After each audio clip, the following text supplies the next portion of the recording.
ने चिदंबरम की अग्रिम जमानत याचिका खारिज कर दी है। बड़ी खबर आपको बता दें। और इसके बाद अब ईडी और सीबीआई जल्द ही चिदंबरम को गिरफ्तार करना चाहती हैं और इसी सिलसिले में सीबीआई और ईडी की टीम अलग अलग चिदंबरम के दिल्ली के जोरबाग स्थित घर पर उन्हें गिरफ्तार करने पहुंची, लेकिन चिदंबरम वहां पर नहीं मिले हैं। कहा यह जा रहा है कि सीबीआई की टीम ने उनके घर पर जो स्टाफ मौजूद था उससे पूछताछ भी की है। इससे पहले पी चिदंबरम दिल्ली हाईकोर्ट के फैसले के खिलाफ सुप्रीम कोर्ट पहुंच गए हैं, जहां चिदंबरम के वकील कपिल सिब्बल ने सबसे पहले कोर्ट नंबर 1 यानी चीफ जस्टिस के समक्ष मामले को मेंशन कराना चाहा, लेकिन तब तक कोर्ट उठ चुकी थी।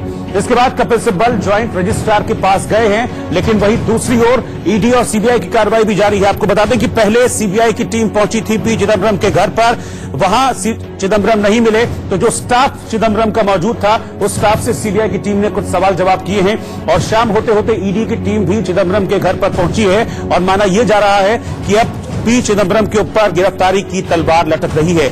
आईएनएक्स मीडिया मामले में ये दरअसल हाईकोर्ट से जमानत नहीं मिली, जिसके बाद ये माना जा रहा था कि अब पी चिदंबरम के लिए मुश्किल बढ़ सकती है और उनको गिरफ्तार भी किया जा सकता है। और इसके फौरन बाद कुछ देर बाद ही सीबीआई की टीम उनके घर पर पहुंची थी। सुमित दुबे हमारे संवाददाता इस वक्त हमारे साथ जुड़ रहे हैं, मैं उन्हीं के पास चलूंगा। सुमित, अभी क्या अपडेट है? सीबीआई पहुंची थी पहले, अब ईडी की टीम भी पहुंची है, कोई अपडेट? क्या चिदंबरम मिल पाए हैं? जी देखिए, यहाँ पर करीब 6:50 पर पहले सीबीआई की टीम आई। यहाँ पर 3 गाड़ियों में भरकर करीब 1 दर्जन भर से ज्यादा सीबीआई के ऑफिशियल्स आए। वो चिदंबरम के घर में गए। ये जो 115 नंबर है जोरबाग का, यहाँ पर चिदंबरम का घर है, इसके फर्स्ट फ्लोर पे। यहाँ पर सीबीआई की टीम के अधिकारी आए। करीब 10 से 15 मिनट वो लोग रुके। घर में जो कर्मचारी है, जो स्टाफ है, उनसे उन्होंने बातचीत की, लेकिन चिदंबरम यहाँ पर मौजूद नहीं थे।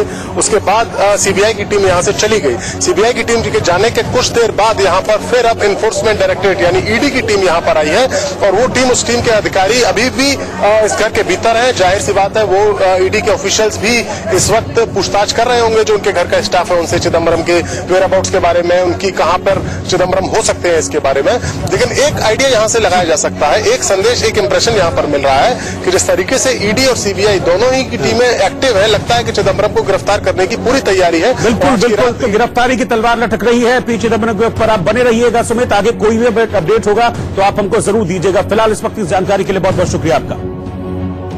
इससे पहले आईएनएक्स मीडिया घोटाले से जुड़े भ्रष्टाचार और मनी लॉन्ड्रिंग मामलों में पी चिदंबरम को करारा झटका लगा था। दरअसल आईएनएक्स मीडिया घोटाले में दिल्ली हाईकोर्ट में पूर्व वित्त मंत्री पी चिदंबरम की अग्रिम जमानत याचिका खारिज कर दी गई, जिसके बाद चिदंबरम ने कोर्ट से 3 दिन की राहत मांगी थी, लेकिन कोर्ट ने इसे भी ठुकरा दिया। कोर्ट ने 25 जनवरी को इस मामले में अपना निर्णय सुरक्षित रख लिया था। कोर्ट में जिरह के दौरान सीबीआई और ईडी ने चिदंबरम की याचिका का विरोध किया था और कहा था कि उनसे हिरासत में पूछताछ जरूरी है क्योंकि चिदंबरम लगातार सवालों से बच रहे हैं। याचिका खारिज होने के बाद गिरफ्तारी से बचने के लिए चिदंबरम ने सुप्रीम कोर्ट का दरवाजा खटखटाया है। आरोप है कि यूपीए 1 में चिदंबरम के वित्त मंत्री रहते 2007 में 305 करोड़ रुपए की विदेशी धनराशि हासिल करने के लिए आईएनएक्स मीडिया समूह को दी गई FIPB यानी फॉरेन इन्वेस्टमेंट प्रमोशन बोर्ड की मंजूरी में अनियमितताएं बरती गई थी। इसके बाद आईएनएक्स मीडिया मामले में सीबीआई ने 15 मई 2017 को प्राथमिकी दर्ज की थी। ईडी ने पिछले साल इस संबंध में मनी लॉन्ड्रिंग का मामला दर्ज किया था। सुनो स्वामी साहब, एक तरह से पी चिदंबरम को बड़ा झटका नेचुरली, क्योंकि 1.5 साल ये एंटीसिपेटरी बेल में रहा है और बिल्कुल जवाब नहीं दे रहा था।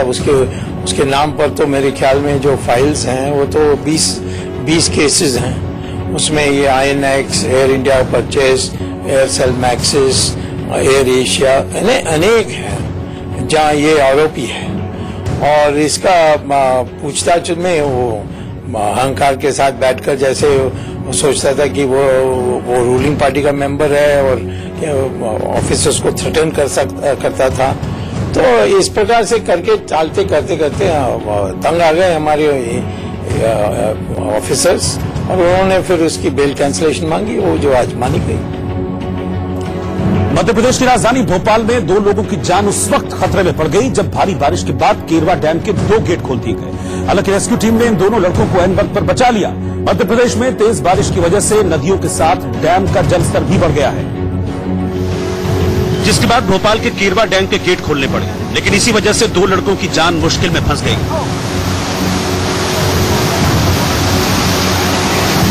राज्य में सतर्क रेस्क्यू टीम उनके लिए देवदूत बनकर पहुंची। कड़ी मशक्कत के बाद दोनों को बचा लिया गया, लेकिन थोड़ी देर के लिए सबकी सांसें अटकी रही। असल में डैम के गेट खोले जाने के बाद पानी का स्तर अचानक से बढ़ गया, लेकिन इस खतरे से ये दोनों लड़के अनजान थे जो वहां घूमने गए थे। अचानक पानी बढ़ने के बाद दोनों बुरी तरह फंस गए और उनकी समझ नहीं आ रहा था कि वो क्या करें। तेजी से बढ़ता हुआ पानी किसी भी पल उनको डुबा सकता था। उधर जैसे ही नगर निगम को लड़कों को फंसे होने की जानकारी मिली, वो सतर्क हो गया। थोड़ी ही देर में रेस्क्यू टीम और गोताखोर मौके पर पहुंच गए और रेस्क्यू ऑपरेशन शुरू हो गया। सबसे पहले नगर निगम की टीम ने डैम के बीच बने गैप में सीढ़ियां बिछाई। हालांकि नीचे पानी का उफान सब कुछ बहा ले जाने को तैयार दिखाई दे रहा था। बावजूद इसके रेस्क्यू टीम को किसी भी तरह बाढ़ में फंसे दोनों युवकों को बचाना था।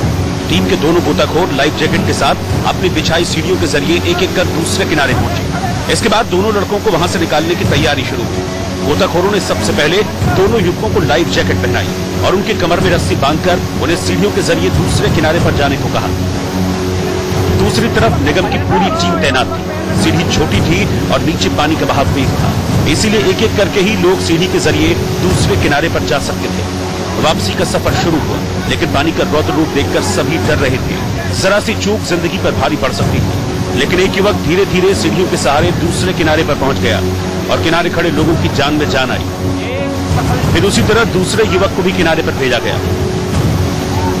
युवकों को सुरक्षित भेजने के बाद दोनों गोताखोर भी सीढ़ी की मदद से सुरक्षित किनारे तक पहुंच गए और इस तरह निगम की टीम का रेस्क्यू ऑपरेशन कामयाब रहा। करीब 40 वर्षों बाद दिल्ली में बाढ़ का खतरा मंडरा रहा है। हरियाणा के हथनीकुंड बैराज से पानी छोड़े जाने के बाद दिल्ली में जल प्रलय की आशंका बढ़ गई है। इस बार दिल्ली में बाढ़ की चेतावनी सिर्फ हवा हवाई नहीं है, और ये बात सरकार बखूबी समझ रही है। लिहाजा प्रशासन सिर्फ सतर्कता से ही नहीं बल्कि तेजी से भी काम कर रहा है। यमुना किनारे रह रहे सभी निवासियों को सूचित किया जा चुका है। कृपया करके यमुना स्थान को खाली कर दें और किसी उचित स्थान पर चले जाएं। दिल्ली में यमुना में खतरे का निशान 205.33 मीटर है, जबकि यमुना में मौजूदा जल स्तर 206.21 मीटर यानी बाढ़ का संकट सर पर है। खतरे के निशान से ऊपर तो है, लेकिन हालात जो हैं वो आप खुद देख सकते हैं। यमुना के इस समय हम लोग बीचों बीच में हैं। हालात देखिए कि हर तरफ से जो गंदगियां यमुना की थी वो अब इस बहाव में आती चली जा रही है, जिसकी वजह से कई जगहों पर कई तरह की कटाइयां हो रही हैं। यमुना में पानी का बहाव लगातार खतरे के निशान से ऊपर बढ़ रहा है। नदी के आसपास के इलाकों में पानी भरना शुरू हो गया है। यमुना के किनारे किसान कॉलोनी की झुग्गी झोपड़ियां पानी में डूब गई।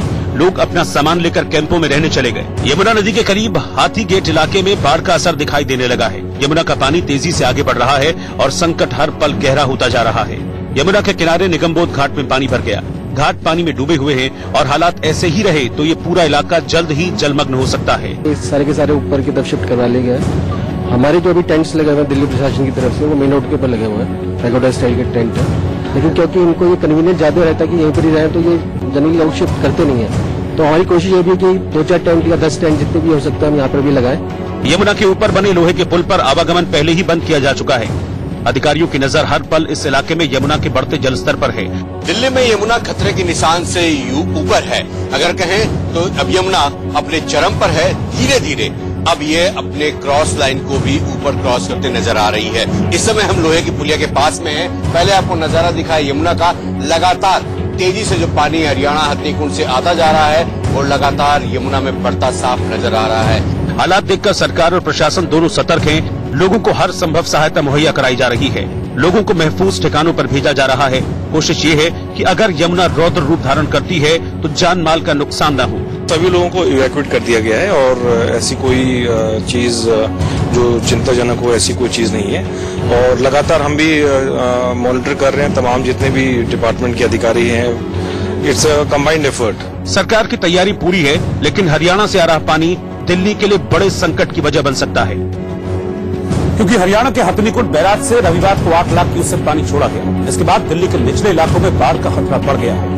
यमुना में बाढ़ आई तो कश्मीरी गेट, गांधीनगर और गीता कॉलोनी इलाके में रहने वालों को बड़ी मुसीबत का सामना करना होगा। इसके अलावा किशनकुंज, मयूर विहार और उस्मानपुर इलाके में बड़ी तादाद में लोग प्रभावित होंगे। इतना ही नहीं, दिल्ली एनसीआर के गाजियाबाद, फरीदाबाद और ग्रेटर नोएडा में भी बाढ़ का असर दिखाई पड़ सकता है। दिल्ली सरकार ने एहतियात बरतते हुए करीब 2000 टेंट लगा दिए। बाढ़ से निपटने के लिए प्रशासन और सुरक्षाकर्मी पूरी तरह से तैयार। सरकार ने बाढ़ से बचाव के लिए 53 नाव तैयार कर रखी हैं, जो 30 जगहों पर लगा भी दी गई है। इसके अलावा सरकार ने हेल्पलाइन नंबर भी जारी किया है। इसके साथ ही सरकार और प्रशासन की नजर यमुना के पानी पर है। लोगों को लगातार आगाह किया जा रहा है। यमुना के किनारे के इलाकों को खाली कराया जा रहा है और पानी का रुख समझने के लिए ड्रोन की मदद ली जा रही है। यमुना में बाढ़ की स्थिति का जायजा लेते तमाम अधिकारी हैं। यहाँ पर आप ड्रोन के जरिए तमाम तस्वीरें और तमाम जो बाढ़ की स्थिति है उसका जायजा लेते नजर आ रहे हैं। यमुना की लोहे की ब्रिज तो पूरी तरह से बंद कर दिया गया है, लेकिन ट्रेनें अभी भी लगातार चल रही हैं। उसी का जायजा यहाँ पर जीरो लिया जा रहा है और कहाँ पे वाटर लेवल बढ़ रहा है, कितना पानी आ रहा है, ये तमाम स्थितियों का जायजा यहाँ पे अभी ऑब्जर्व कर रहे हैं सर, लगातार अभी मॉनिटर कर रहे हैं ड्रोन को। तो कहाँ तक किस रेंज तक कहाँ तक ले गए हैं? रेंज तो मेरे को इसका आइडिया नहीं है, नाम क्या बता सकता हूँ मैं, लेकिन ये आधा किलोमीटर की रेंज कवर कर रहे हैं। हरियाणा से आए पानी के दिल्ली पहुंचने के बाद यमुना का जलस्तर 207 मीटर तक जाने की आशंका है। यानी यमुना खतरे के निशान से बहुत ऊपर जा सकती है और ऐसे में दिल्ली के निचले इलाके जलमग्न हो जाएंगे। इस समय हम मौजूद है दिल्ली के सिग्नेचर ब्रिज पर। सिग्नेचर ब्रिज पे इसलिए मौजूद है क्योंकि यहाँ पर आपको दिखाएंगे यमुना के हालात। एक तरफ अगर बात करें हम तो हमारी अगर दाहिने तरफ बात करेंगे तो वो सोनिया बिहार का इलाका है, जहाँ से पूरी प्लेन सतही जमीन को वहाँ पे जो झुग्गी झोपड़ियां होती थी उनको पूरी तरह से हटा लिया गया है, खाली करा लिया गया है। नाले आप देखिए, नालों से पूरी तरह से गंदे पानी फिर भी लगातार गिरते नजर आ रहे हैं। साथ अभी भी यमुना में गंदगी नजर आ रही है। यमुना के किनारे हालात अभी भी बेहतर नहीं है। यमुना खातर में पानी घुस गया है। इसके अलावा मजरू का टीला इलाके में चारों ओर पानी नजर आ रहा है। हमारे अगर बात करें बाएं तरफ का इलाका आपको दिखाना चाहेंगे कि मजरू का टीले का वो इलाका है जहाँ पर पूरी तरह से पानी का अस्तर जो है लगातार बढ़ने की वजह से अगल बगल के इलाके को आप देख सकते हैं पानी में पूरी तरह से बह चुका है। लगातार जो प्लेन इलाके में लोग रह रहे थे, जिनका गुजर वहां हो रहा था, उनको हटा लिया गया है। आप देख सकते हैं खुद नजारा कि पानी का असर लगातार तेजी से बढ़ता जा रहा है। दिल्ली ने करीब 4 दशक से बाढ़ का कोहराम नहीं देखा है, लेकिन इस बार यमुना में पानी अगर इसी रफ्तार से बढ़ता रहा तो दिल्ली पानी हो सकती है। दिल्ली वालों के लिए ये अच्छी खबर नहीं है। फिर भी कुछ लोग यमुना का ये रूप देखने के लिए सिग्नेचर ब्रिज पर जुट गए। यमुना का जल स्तर लगातार बढ़ता चला जा रहा है, इसलिए लोग यमुना के इस फ्लड को देखने के लिए आ रहे हैं और सेल्फी भी लेते नजर आ रहे हैं। लोग सेल्फियों का मजा ले रहे हैं, कम से कम इस यादगार पल को अपने कैमरे में कैच कर लोगों को बता सके। वहीं दिल्ली के करीब फरीदाबाद में भी बाढ़ का असर दिखने लगा है। निचले इलाकों में पानी पहुंचते ही खलबली मच गई। पुलिस ने लोगों को घर खाली करने की नसीहत दी और लोग घरों में ताला बंद कर महफूज ठिकानों की ओर निकल गए। ट्रैक्टरों पर पूरी घर गश्ती समेट ली गई, क्योंकि यमुना में जलस्तर और बढ़ने के साथ इस इलाके के जलमग्न हो जाने का खतरा है। इसी तरह दिल्ली के करीब ग्रेटर नोएडा में भी बस्तियों के डूब जाने का खतरा खड़ा हो गया है। यमुना में पानी जिस रफ्तार से आगे बढ़ रहा है, इस बात की पूरी संभावना है कि नोएडा के निचले इलाके बाढ़ की चपेट में आ जाएंगे। प्रशासन के साथ विधायक ने इलाके का दौरा किया और सुरक्षा के लिए जरूरी दिशा निर्देश दिए। कांग्रेस नेता गुलाम नबी आजाद जम्मू एयरपोर्ट से दिल्ली लौटाए गए। दिल्ली से जम्मू पहुंचे कांग्रेस नेता गुलाम नबी आजाद को एयरपोर्ट पर ही रोक लिया गया और उन्हें दिल्ली लौटा दिया गया। मोजरवेयर बैंक फ्रॉड केस में दिल्ली हाईकोर्ट ने कारोबारी रतुल पुरी की अग्रिम जमानत याचिका को खारिज कर दी। जम्मू कश्मीर की जेल में बंद 30 आतंकियों और अलगाववादियों को वाराणसी की सेंट्रल जेल शिफ्ट कर दिया गया है। यूपी के मुरादाबाद में दबंगों ने एक लड़की और उसकी मां को बीच सड़क पर बुरी तरह पीटा। पुलिस ने इस मामले में 4 लोगों के खिलाफ एफआईआर दर्ज की। मध्य प्रदेश के दमोह में पानी भरने जा रही एक बुजुर्ग महिला पर बिजली का हाईटेंशन तार गिर गया, जिससे उसकी मौत हो गई। बिहार के नालंदा में अवैध संबंधों का विरोध करने पर पत्नी ने पति की पत्थर मारकर हत्या कर दी, जिसके बाद पुलिस ने आरोपी महिला को गिरफ्तार कर लिया। उत्तराखंड की मसूरी यमुनोत्री हाईवे पर पेड़ गिर जाने से सड़क पर ट्रैफिक कई घंटों के लिए बंद हो गया। गाजियाबाद के साहिबाबाद इलाके में कुछ लड़कों ने अपनी गाड़ियां बीच सड़क पर खड़ी करके जन्मदिन का जश्न मनाया और तकरीबन 40 मिनट तक गाड़ियों की छतों पर हूटिंग करते रहे।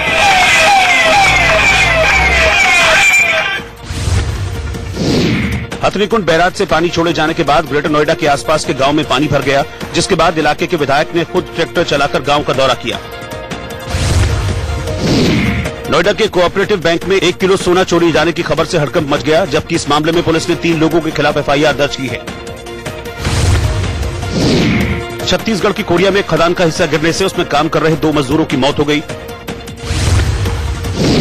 यूपी के बिजनौर में भारी बारिश के बाद गांव में पानी घुस गया, जिससे सैकड़ों बीघा फसल चौपट हो गई। पंजाब के कई इलाके भी पानी पानी हो चुके हैं। 10 से ज्यादा जिले भयंकर बाढ़ की चपेट में हैं। पंजाब के भाखड़ा डैम से छोड़ा गया पानी जालंधर समेत दूसरे, जिससे सैकड़ों बीघा फसल चौपट हो गई। पंजाब के कई इलाके भी पानी पानी हो चुके हैं। 10 से ज्यादा जिले भयंकर बाढ़ की चपेट में हैं। पंजाब के भाखड़ा डैम से छोड़ा गया पानी जालंधर समेत दूसरे जिलों के लिए मुसीबत बन गया है और सतलुज नदी में उफान की वजह से पंजाब के 250 से ज्यादा गांव पानी से बुरी तरह घिर चुके हैं। पंजाब के रोपड़ में बाढ़ बारिश ने भारी तबाही मचाई है। भाखड़ा बांध से पानी छोड़े जाने के बाद सतलुज नदी का पानी बढ़ गया है और पानी नदी का किनारा तोड़कर दर्जनों गांव में घुस चुका है। हालात ये हैं कि बाढ़ के उफान की वजह से लोगों को पहली और दूसरी मंजिल के अलावा घरों की छतों पर शरण लेनी पड़ रही है। कमोबेश ऐसी ही तस्वीर पंजाब के आनंदपुर साहिब की भी है, जहां भारी बारिश के बाद पास के गांव में बाढ़ आ गई है। सतलुज नदी के साथ लगे एक गांव के घरों में पानी घुस चुका है। भाखड़ा डैम का पानी आनंदपुर में भारी तबाही मचा रहा है। आनंदपुर साहिब के गांव लोदीपुर में लोगों की परेशानी इतनी बढ़ चुकी है कि आने जाने का रास्ता भी पानी से भर गया है। आनंदपुर साहिब को जोड़ने वाली लोदीपुर और बुर्ज गांव को जोड़ने वाली सड़क पानी से लबालब भर चुकी है। सड़क पर सतलुज नदी का पानी बहाव के साथ तूफान मार रहा है, जिससे 250 गांव में बाढ़ का खतरा मंडराने लगा है। इंडिया न्यूज की टीम जब आनंदपुर के गांव गंजपुर पहुंची तो अलग ही नजारा देखने को मिला। यहाँ का संपर्क शहर से पूरी तरह से कट चुका था। इंडिया न्यूज की टीम को देखते ही लोगों ने अपना दर्द बांटना शुरू कर दिया। लोगों ने अभी तक किसी भी तरह की सरकारी मदद मिलने से साफ इनकार किया। सतलुज नदी का जलस्तर तेजी से बढ़ना लोगों की चिंता को और बढ़ा रहा है। पानी घरों के अंदर घुस चुका है। लोग या तो गांव छोड़कर चले गए हैं या छतों पर रहने लगे हैं। फसलें पूरी तरह से बर्बाद हो चुकी हैं। हालात यह है कि बीमार लोगों को जरूरत की दवाएं नहीं मिल पा रही हैं। लोगों की सहायता के लिए शिरोमणि गुरुद्वारा प्रबंधक कमेटी की तरफ से लंगर का इंतजाम रखा गया था। रेस्क्यू की तस्वीरें पंजाब के जालंधर की हैं, जहां बाढ़ बारिश ने लोगों को पूरी तरह से अपने शिकंजे में ले लिया है। हालात बेकाबू होता देख जिले के डिप्टी कलेक्टर और एसएसपी खुद एनडीआरएफ की टीम के साथ बोट के जरिए नदी में पहुंचे और पानी में फंसे लोगों का रेस्क्यू किया। भारी बारिश को देखते हुए चंडीगढ़ में रेस्क्यू टीम तैनात कर दी गई है। गुजरात के राजकोट में एक आवारा गाय ने जमकर कोहराम मचाया। रात में गाय ने एक शख्स पर इतनी बुरी तरह से हमला कर दिया कि उस शख्स की जान के लाले पड़ गए। क्योंकि हमलावर गाय बुरी तरह उस व्यक्ति के पीछे पड़ गई थी। गाय के हमले की तस्वीरें वहां लगे एक सीसीटीवी कैमरे में रिकॉर्ड हो गई। तस्वीरों में साफ दिखा कि बारिश के बीच एक ऑटो खड़ा हुआ था। रेनकोट पहने ऑटो चालक गाड़ी में सवार हुआ और महज कुछ ही दूर पर जाकर ऑटो रोक दिया। इस बीच पीछे से एक सफेद गाय दौड़ती हुई ऑटो के पास आई, लेकिन जब ऑटो चालक ने गाड़ी को पीछे किया तो गाय ने सीट पर बैठे व्यक्ति पर हमला करना शुरू कर दिया। इस बीच पीछे से एक काली गाय भी वहां आ गई। गाय के डर से सहमत ड्राइवर ऑटो से बाहर निकला और उसने पत्थर उठाकर गाय को भगाने की कोशिश की। बस फिर क्या था, गाय गुस्से से पागल हो गई और उस युवक पर टूट पड़ी। गाय ने आदमी को नीचे गिरा दिया और फिर पटक पटक कर उसे मारती रही। इस दौरान काली गाय भी वहीं पर मौजूद थी, लेकिन हमला कर रही सफेद गाय उसे भी लात मारकर पीछे हटाती रही। इस दौरान शोर सुनकर एक मकान का गेट खुला, लेकिन गाय का रौद्र रूप देखकर वहां मौजूद लड़के ने गेट बंद कर लिया। कुछ देर बाद फिर से गेट खुला और 2 लोग हाथों में डंडे लेकर बाहर आए, लेकिन तब तक हमलावर गाय वहां से रफू चक्कर हो चुकी थी। पाकिस्तान के पूर्व क्रिकेटर जावेद मियांदाद की कश्मीर को लेकर अब बौखलाहट सामने आई है। शाहिद अफरीदी, शोएब अख्तर के बाद बौखलाहट की इस कड़ी में अब पाकिस्तान के पूर्व कप्तान जावेद मियांदाद भी शामिल हो गए हैं। बौखलाए मियांदाद ने कहा है कि हमारे पास न्यूक्लियर सिर्फ दिखावे के लिए नहीं, चलाने के लिए, अपनी जान को बचाने के लिए अटैक। मोदी, ये हर जगह ये रूल है कि अगर अपने लिए आप सेल्फ डिफेंस के लिए, अपनी प्रोटेक्शन के लिए कुछ चीज रख सकते तो रखो। तुम मुसलमान भाइयों, तुम लोग अगर मारो तो मार। मोदी को क्या पैगाम देंगे कि पाकिस्तान घरों में जाएंगी, फिर उनको एहसास होगा कि इंसान की जिंदगी क्या होती है। मोदी को क्या पैगाम देंगे कि कश्मीर हमारा है? मोदी को क्या पैगाम देंगे कि हम यूनाइटेड हो गए हैं और हमसे मुकाबला? मोदी साहब को तो पता है, पहले भी मैंने कहा था ये कावड़ लोग हैं, ये डरपोक लोग हैं। ये अभी तक इन्होंने किया क्या? हम ये तो न्यूक्लियर पावर, हम न्यूक्लियर पावर हमने ऐसे ही नहीं देखना, हमने चलाने के लिए रखा हुआ है। हमें मौका चाहिए और हम साफ कर देंगे। इस्लामिक प्रचारक जाकिर नाइक पर मलेशियाई सरकार ने भाषण देने पर रोक लगा दी। आतंकी गतिविधियों के आरोप में भारत से भागे बच रहे इस्लामिक प्रचारक जाकिर नाइक पर मलेशिया में भाषण देने पर रोक लगा दी गई। खबर है कि उत्तर प्रदेश में कैबिनेट विस्तार से पहले बेसिक शिक्षा मंत्री अनुपमा जायसवाल, चेतन चौहान, मुकुट बिहारी वर्मा और स्वाति सिंह ने इस्तीफा दे दिया है। मुंबई में चेकिंग के दौरान ट्रैफिक पुलिस से बदसलूकी करने पर 3 लोगों को गिरफ्तार किया गया।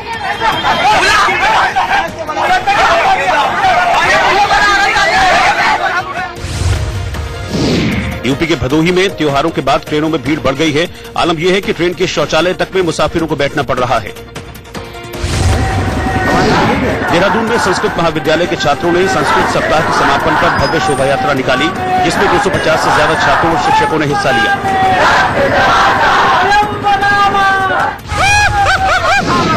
लखनऊ के गोसाईगंज में सड़क पर मगरमच्छ मिलने से हड़कंप मच गया, जो बाद में जंगल में घुस गया। यूपी के हापुड़ में जंगल में एक युवक का शव मिलने से सनसनी फैल गई। आशंका है कि लूटपाट के बाद शख्स की हत्या की गई। मध्य प्रदेश के नरसिंहपुर में पुलिस मुठभेड़ में 2 बदमाशों के मारे जाने पर बदमाशों के परिजनों ने पुलिस पर उन्हें धोखे से मारने का आरोप लगाया। हरिद्वार के कनखल क्षेत्र में नगर निगम की जमीन पर अवैध पार्किंग पर सख्ती दिखाते हुए मेयर ने अधिकारियों को पार्किंग 2 दिन में बंद कराने के आदेश दिए हैं। बिहार के नालंदा में आयुध निर्माण उद्योग का निजीकरण करने पर कर्मचारियों ने जबरदस्त विरोध किया और 19 सितंबर तक हड़ताल पर जाने का ऐलान किया।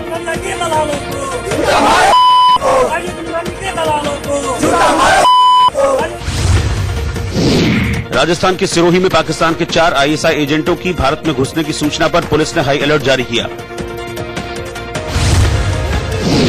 भोपाल में मध्य प्रदेश के सीएम कमलनाथ ने पूर्व प्रधानमंत्री राजीव गांधी की 75वीं जयंती पर उनकी प्रतिमा पर फूल चढ़ाकर उन्हें श्रद्धांजलि दी। असम के नगांव इलाके में 14 फीट लंबा अजगर मिलने से हड़कंप मच गया। हालांकि कड़ी मशक्कत के बाद वन विभाग के कर्मचारियों ने इस अजगर को पकड़ लिया। इतना लंबा अजगर देखकर वन विभाग के कर्मचारी भी हैरान रह गए। ये तस्वीरें आप देखिए कि 7 लोगों ने इस 14 फीट लंबे अजगर को पकड़ा हुआ। वन विभाग के कर्मचारियों के दल में एक महिला कर्मचारी भी थी, जिसने अपने साथियों के साथ बखूबी इस अजगर को पकड़ने के ऑपरेशन को अंजाम दिया। और उसके बाद जब ये एक मानव श्रृंखला से बनाकर खड़े हुए, तब इस अजगर का जो असल साइज है वो पता चला। 14 फीट का यह अजगर था, जिसको 7 लोगों की इस टीम ने काफी मशक्कत करने के बाद काबू में किया। आईपीएल स्पॉट फिक्सिंग मामले में फंसे भारतीय टीम के पूर्व क्रिकेटर श्रीसंत को बीसीसीआई ने बड़ी राहत दी है, जिसके बाद श्रीसंत के दोबारा खेलने की उम्मीदें जगी हैं। बीसीसीआई ने श्रीसंत पर लगा आजीवन बैन घटाकर अब 7 साल कर दिया है। श्रीसंत पर 13 सितंबर 2013 में बैन लगाया गया था और अब नए फैसले के बाद 13 सितंबर 2020 को यह बैन खत्म हो जाएगा। इससे पहले 15 मार्च 2019 को सुप्रीम कोर्ट ने श्रीसंत पर लगा आजीवन प्रतिबंध हटा दिया था और बीसीसीआई से उनकी सजा पर पुनर्विचार करने को कहा था। सुप्रीम कोर्ट ने बीसीसीआई से श्रीसंत को सुनवाई का मौका देने और 3 महीने में सजा तय करने का आदेश भी दिया था। बीसीसीआई के लोकपाल DK जैन ने फैसला सुनाते हुए कहा कि श्रीसंत की उम्र 35 साल से ज्यादा है। बतौर क्रिकेटर उनका सर्वश्रेष्ठ दौर बीत चुका है, इसीलिए किसी भी तरह के व्यावसायिक क्रिकेट या बीसीसीआई या उनके सदस्य संघ से जुड़ने पर श्रीसंत पर लगा प्रतिबंध 7 साल तक करना ही ठीक होगा। जबकि बीसीसीआई ने 28 फरवरी को कोर्ट में कहा था कि श्रीसंत पर लगा आजीवन प्रतिबंध सही है, क्योंकि उन्होंने मैच के नतीजे को प्रभावित करने की कोशिश की थी। साल 2013 में श्रीसंत को अजीत चंदीला और अंकित चौहान के साथ आईपीएल के दौरान स्पॉट फिक्सिंग के आरोप में गिरफ्तार किया गया था। फिलहाल वक्त एक छोटे से ब्रेक का है। ब्रेक के बाद हम आपको दिखाएंगे कहां पर बेकाबू, जिसकी जानकारी इसरो चीफ के सिवन ने प्रेस कॉन्फ्रेंस कर दी और बताया कि चंद्रयान 2 सुबह 9 बजे चांद की कक्षा में पहुंच गया और अब चांद की परिक्रमा करने में जुटा है। Chandrayaan 2 is going around the moon with a elliptical orbit of 114 km by 18,000 km. If the lunar orbit insertion maneuver is not proper, is going around the moon with a elliptical orbit of 114 km by 18,000 km. If the lunar orbit insertion maneuver is not proper, then also the orbit of the Chandrayaan 2 will be improper, and we may not get back the Chandrayaan 2. That is the importance of the lunar orbit insertion maneuver. Chandrayaan 2 ने एक अहम पड़ाव तो पूरा कर लिया, लेकिन आगे का पड़ाव चंद्रयान कैसे पूरा करेगा, ये भी इसरो प्रमुख ने डेमो के जरिए समझाया। This portion is the orbiter and this is a lander. Now, right now the Chandrayaan 2 is the whole thing we are calling Chandrayaan 2, that we are calling composite body. In September 2, what happened is the place where the lander is sitting on the orbiter, this point, from this point, this thing will be separate out. Now, so it will become like this. Now we have to control two bodies. One is orbiter. Orbiter also declared leave it. We have to control the orbiter, and then our operations will be in that lander. It will be second. It will go like this. Okay. In third, we will be rotating like this, and have the burn. That is like engines are there. 1, 2, 3, 4 engine and central engine. The orbiter, this one become from 100 by 100 to 100 by 35. One side it has become a less altitude, so that from the less altitude our coming down will be easy. उन्होंने दावा किया कि इसरो पूरी सटीकता के साथ काम कर रहा है ताकि 7 सितंबर को मिशन चंद्रयान 2 को चांद के दक्षिणी सतह पर उतार सके। इसके अलावा इसरो के चेयरमैन डॉक्टर के सिवन ने बताया कि चंद्रयान 2 चांद की कक्षा में जाते समय कड़ी परीक्षा से गुजरेगा, क्योंकि चांद की गुरुत्वाकर्षण शक्ति 65,000 किलोमीटर तक रहती है। ऐसे में चंद्रयान 2 की गति को कम करना पड़ेगा, नहीं तो चांद की गुरुत्वाकर्षण शक्ति के प्रभाव में आकर चंद्रयान उससे टकरा भी सकता है। इसरो के मुताबिक चंद्रयान 2 में लैंडर विक्रम और रोवर प्रज्ञान चंद्रमा तक जाएंगे। चांद की सतह पर उतरने के 4 दिन पहले रोवर विक्रम उतरने वाली जगह का मुआयना करना शुरू करेगा और फिर 6 से 8 सितंबर के बीच चंद्रमा पर चंद्रयान की लैंडिंग की प्रक्रिया शुरू होगी। लैंडिंग के बाद 6 पहियों वाला प्रज्ञान रोवर विक्रम लैंडर से अलग हो जाएगा। इस प्रक्रिया में 4 घंटे का समय लगेगा। इसके बाद प्रज्ञान रोवर चांद की सतह पर 500 मीटर तक चलेगा, जो चांद की सतह की तस्वीरें और वहां मौजूद जो खनिज है उनकी मौजूदगी का पता लगाएगा, जिससे ऑर्बिटर के जरिए 15 मिनट में धरती को भेजेगा। उम्मीद जताई जा रही है कि 7 सितंबर को प्रधानमंत्री नरेंद्र मोदी चंद्रयान 2 की चांद के दक्षिणी ध्रुव पर लैंडिंग को लाइव देखेंगे। इससे पहले प्रधानमंत्री नरेंद्र मोदी ने ट्वीट करके इसरो के वैज्ञानिकों को बधाई दी है। उन्होंने लिखा है, टीम इसरो को बधाई, चंद्रयान 2 को सफलतापूर्वक चांद की ऑर्बिट पर पहुंचाकर इतिहास रच लिया। ये चांद पर पहुंचने की यात्रा में एक मील का पत्थर है। आप सभी को शुभकामनाएं। गोरखपुर के कैंट इलाके में एक बेकाबू कार ने 8 लोगों को रौंद दिया। गनीमत ये रही कि इस हादसे में किसी की जान नहीं गई, लेकिन हादसे के सीसीटीवी फुटेज में साफ दिखाई दिया कि सड़क पर बाइक से एक महिला नीचे उतरी और बाइक सवार अपनी बाइक को किनारे लगाने की कोशिश कर रहा है, लेकिन इसी दौरान पीछे से आई एक बेकाबू कार ने पहले तो बाइक सवार को टक्कर मारी, जिससे वो चलकर कार के शीशे पर जा पहुंचा। यही नहीं, कार की स्पीड यहीं कम नहीं हुई, कार आगे खड़ी महिला और स्कूटी पर सवार 3 छात्रों को भी रौंदती हुई चलती गई, जिसमें करीब 8 लोग बुरी तरह से जख्मी हो गए। एक बार फिर देखिए कि कैसे सड़क पर सब कुछ सामान्य है, लेकिन एक बेकाबू कार आई और सबको रौंद डाला। इसके बाद आसपास के लोगों ने हादसे में जख्मी लोगों की मदद की और उन्हें तुरंत अस्पताल भिजवाया। पीछे से 4 पहिया 4 व्हीलर गाड़ी आ रही थी, वो भी फुल स्पीड में, और पीछे से 2 आदमी को ठोका, 4 बाइक को ठोका है और एक का एकदम सीरियस केस है। इस हादसे से गुस्साए लोगों ने मौके पर कार सवार 2 लोगों को पकड़कर पीट दिया। हालांकि पुलिस ने मौके पर तुरंत पहुंचकर हादसे के आरोपियों को हिरासत में ले लिया। एक क्विड गाड़ी जिसका नंबर BR06BJ0691 है, उसके द्वारा 3 लोगों को एक्सीडेंट के दौरान चोट पहुंची है। तीनों का भी उपचार चल रहा है और इसमें गाड़ी के ड्राइवर और गाड़ी में जो सवार थे व्यक्ति, उनको अभी पुलिस ने अपने गिरफ्त में ले लिया है। इसमें मुकदमा पंजीकृत कर आगे कार्रवाई की है। भले ही इस हादसे में किसी की जान न गई और आरोपी गिरफ्तार कर लिए गए, लेकिन इससे सीख मिलती है कि सड़क पर चलते वक्त आगे ही नहीं बल्कि पीछे भी ध्यान देने की जरूरत है। बाढ़ का असर प्रयागराज में भी देखने को मिल रहा है, जहां गंगा में पानी का बहाव बढ़ गया है और इस बात का डर भी बढ़ गया है कि गंगा रौद्र रूप धारण कर सकती है। नदी में पानी का बहाव देखते हुए वहां नावों की आवाजाही को रोक दिया गया है।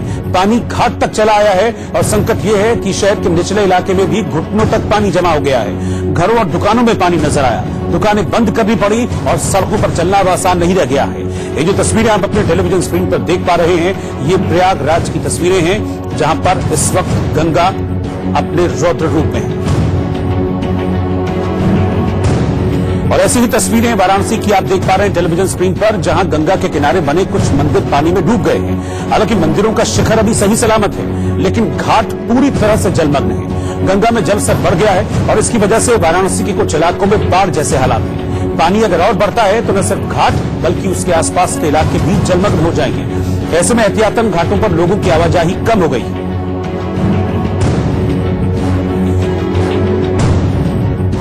अयोध्या मामले में 8वें दिन सुनवाई के दौरान सुप्रीम कोर्ट में खुदाई से मिले सबूत रखे गए। अयोध्या मामले में सुप्रीम कोर्ट में मंगलवार को भी सुनवाई हुई, जिसमें पुरातत्व विभाग की खुदाई में मिले सबूत को कोर्ट के सामने रखा गया। उत्तराखंड के चमोली के पीपल कोटी में पहाड़ टूटकर बद्रीनाथ हाईवे पर पत्थरों की गिरने की तस्वीरें सामने आई। पंजाब के तरन तारण में बाढ़ से खेत पानी में डूब गए हैं, जिससे किसानों की सैकड़ों एकड़ फसल बर्बाद हो गई। पंजाब के फिरोजपुर में बाढ़ के बीच एक परिवार फंस गया, जिसको पुलिस की टीम ने रेस्क्यू कर बाहर निकाला। यूपी के मुरादनगर में रक्षा मंत्रालय की आयुध फैक्ट्री के कर्मचारियों ने निजीकरण के विरोध में फैक्ट्री के गेट पर धरना दिया।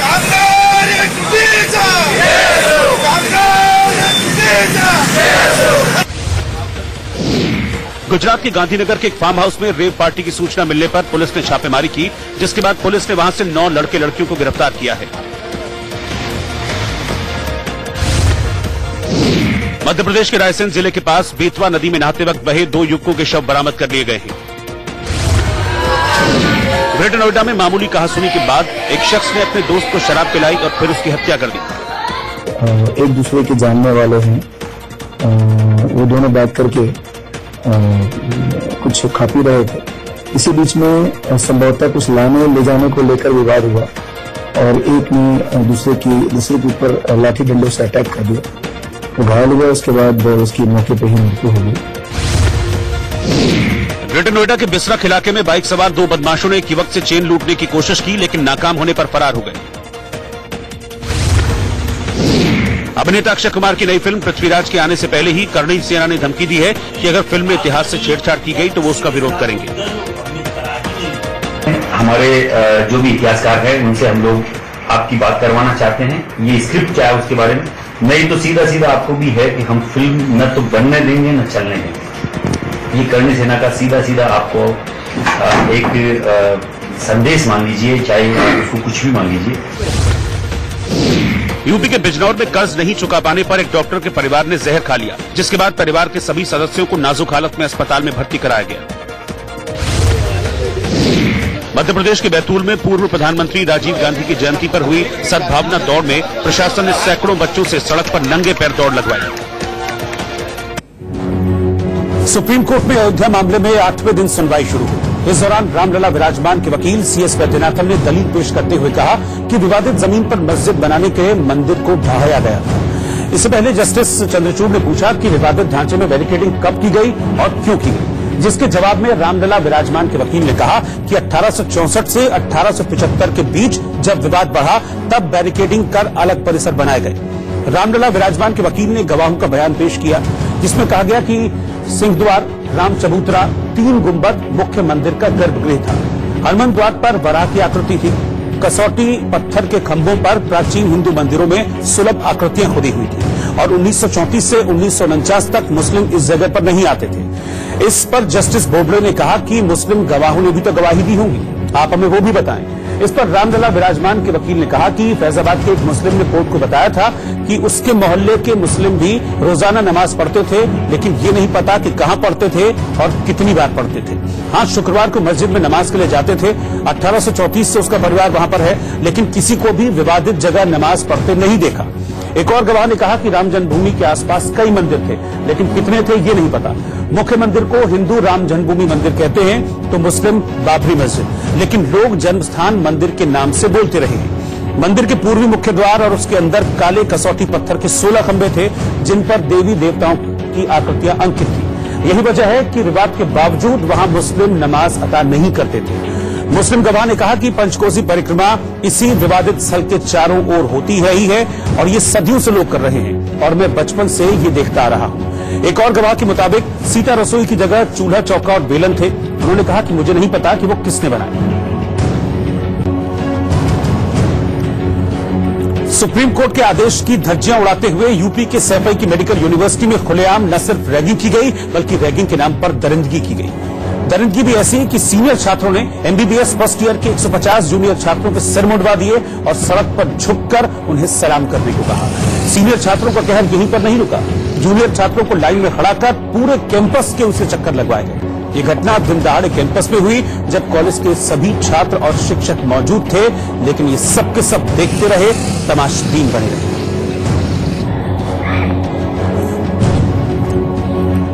तो रैगिंग का एक खौफनाक चेहरा आपने देखा, लेकिन अब आपको दिखाते हैं उसी यूनिवर्सिटी के वाइस चांसलर का शर्मनाक बयान जो रैगिंग को एक संस्कार बता रही है। एक तरह की एक लेवल की जो हल्की पुल्की जो मैनर सिखाने की एक्टिविटी है, उसके मैं विरोध में भी नहीं हूं, और वो मैनर तो अभी से अगर नहीं सिखाए जाएंगे तो डॉक्टर्स कभी भी एक लेवल एक स्तर के नहीं बन सकते। यूपी के सुल्तानपुर में एक लड़के और एक महिला को कुछ लोग खंभे से बांधकर पीटते हुए दिखाई दिए। बताया गया कि महिला के ससुराल वालों को उसके और लड़के के बीच अवैध संबंध होने का शक था।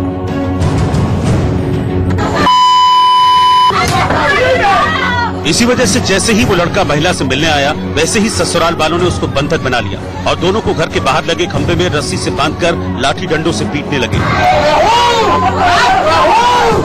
इस दौरान वहां मौजूद कुछ लोगों ने मारपीट का वीडियो बना लिया, जिसमें कहते सुना गया कि जब तक दोनों गलती नहीं मान लेते तब तक पीटते रहो।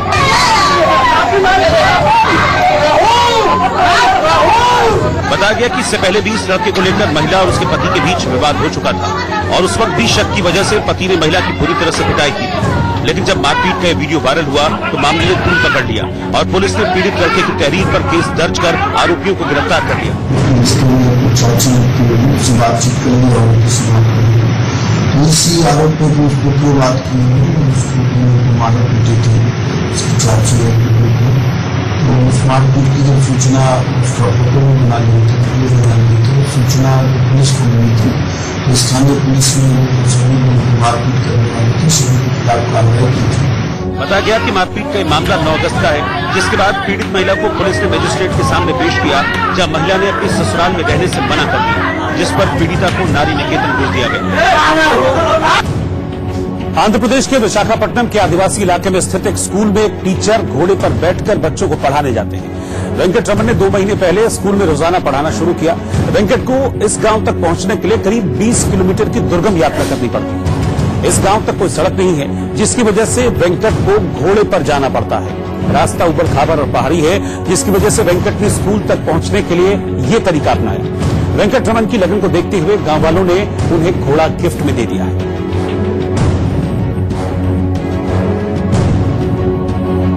सोशल मीडिया प्रोफाइल को आधार कार्ड से जोड़ने के मामले में सुप्रीम कोर्ट ने केंद्र सरकार, ट्विटर, गूगल और यूट्यूब को नोटिस जारी किया है। इस मामले की अगली सुनवाई अब 13 सितंबर को होगी। Supreme court social networking site Facebook की उस याचिका पर सुनवाई के लिए सहमत हो गया है, जिसमें यूजर के सोशल मीडिया अकाउंट को आधार नंबर से जोड़ने की मांग करने वाले सभी मामलों को मद्रास, बॉम्बे और मध्य प्रदेश के हाई कोर्ट से सुप्रीम कोर्ट में ट्रांसफर करने की मांग की गई। फेसबुक की याचिका पर सुनवाई के बाद सुप्रीम कोर्ट ने केंद्र सरकार, गूगल, ट्विटर और यूट्यूब को नोटिस भेजकर 13 सितंबर तक जवाब देने को कहा है। दरअसल तमिलनाडु सरकार ने सुप्रीम कोर्ट को कहा था कि फर्जी मामलों के प्रसार और आतंकवाद से संबंधित सामग्री को रोकने के लिए सोशल मीडिया अकाउंट को उसके यूजर के आधार नंबर से जोड़ने की जरूरत है। हालांकि फेसबुक तमिलनाडु सरकार के सुझाव का ये कहकर विरोध कर रहा है कि 12 अंकों की आधार संख्या को साझा करने से यूजर की निजता का उल्लंघन होगा। फेसबुक ने बताया कि वो तीसरे पक्ष के साथ आधार संख्या को साझा नहीं कर सकता। सऊदी अरब में भारत से गए हज यात्रियों ने मक्का मदीना में तिरंगा फहराया। गुजरात की सूरत से सऊदी अरब में हज यात्रा पर गए हाजियों ने मक्का मदीना में तिरंगा फहराकर देश प्रेम की मिसाल पेश की।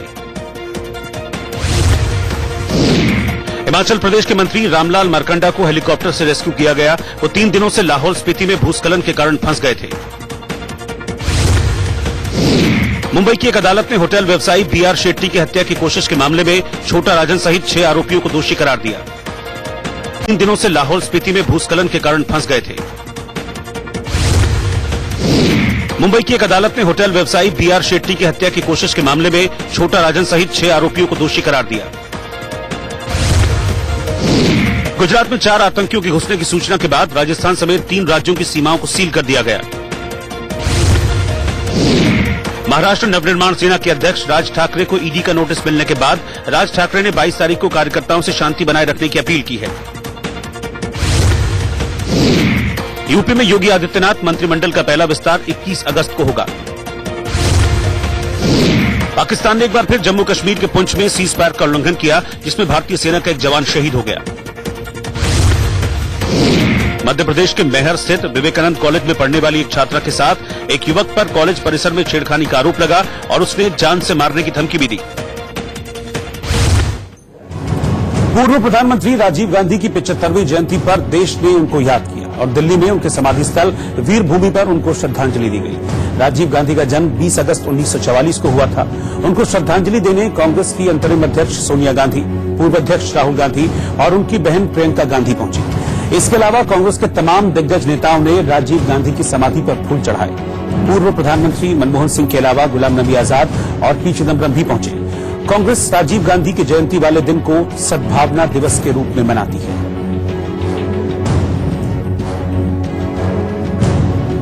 कांग्रेस महासचिव प्रियंका गांधी ने अपने पिता राजीव गांधी की 75वीं जयंती पर एक भावुक ट्वीट किया। ट्विटर पर प्रियंका गांधी ने पिता राजीव गांधी के साथ अपने बचपन की फोटो शेयर की। इस तस्वीर में प्रियंका राजीव गांधी की बाहों में खेलती नजर आ रही है। तस्वीर के साथ प्रियंका ने ई कमिंस की एक कविता भी शेयर की है। अपने पिता को याद करते हुए प्रियंका ने लिखा है कि मेरे पिता से मैंने सीखा कि कैसे लोगों की बातों को सुना जाए, अपने दिल में उनके लिए कैसे जगह बनाई जाए, भले ही वो मुझसे कितने भी अलग और विरोधाभासी हो।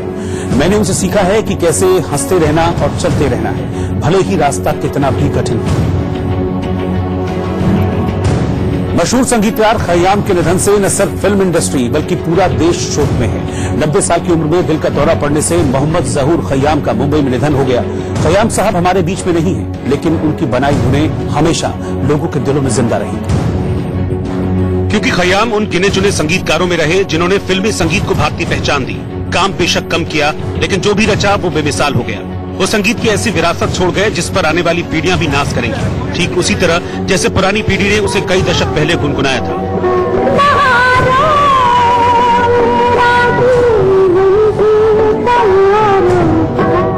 मुंबई के जुहू इलाके में खयाम साहब का आशियाना है। उनके निधन से वहां शोक की लहर दौड़ गई। फिल्म इंडस्ट्री के बड़े नाम खबर सुनते ही अस्पताल पहुंचे।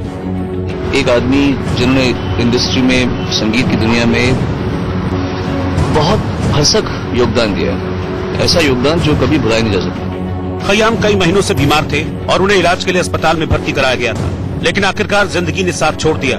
अमर धुनों का तोहफा देने वाले खयाम साहब ने अलविदा कह दिया।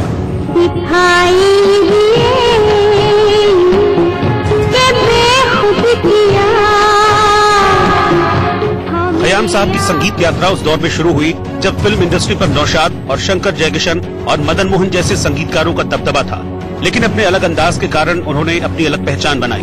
कभी कभी मेरे दिल में ख्याल आता है।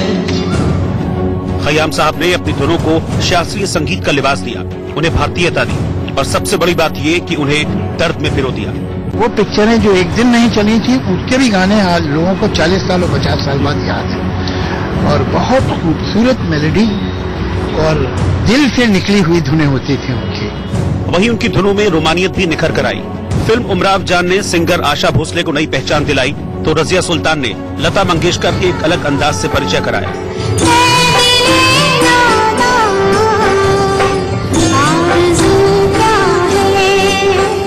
रोमानियत की नम जमीन से बाहर आकर खयाम साहब ने प्रेम की शोक और चंचल भावनाओं को भी धुनों में पिरोया। नूरी की मासूमियत उनके संगीत से अमर हो गई। मेरी जिंदगी में तो हमेशा उनका एक जोड़ बना रहेगा। खयाम इसलिए भी बड़े संगीतकार हैं क्योंकि उन्होंने समझौते नहीं किए और शायद यही वजह है कि उनकी धुनें कभी बासी नहीं हुई। मैं उन्हें काम तो बहुत थोड़ा सा किया उनके साथ, लेकिन उन्हें जानता हूँ 1960 से जब वो शर्मा जी के नाम से म्यूजिक दिया करते थे, उस जमाने में वो लेफ्टिस्ट मूवमेंट के साथ काम करते थे।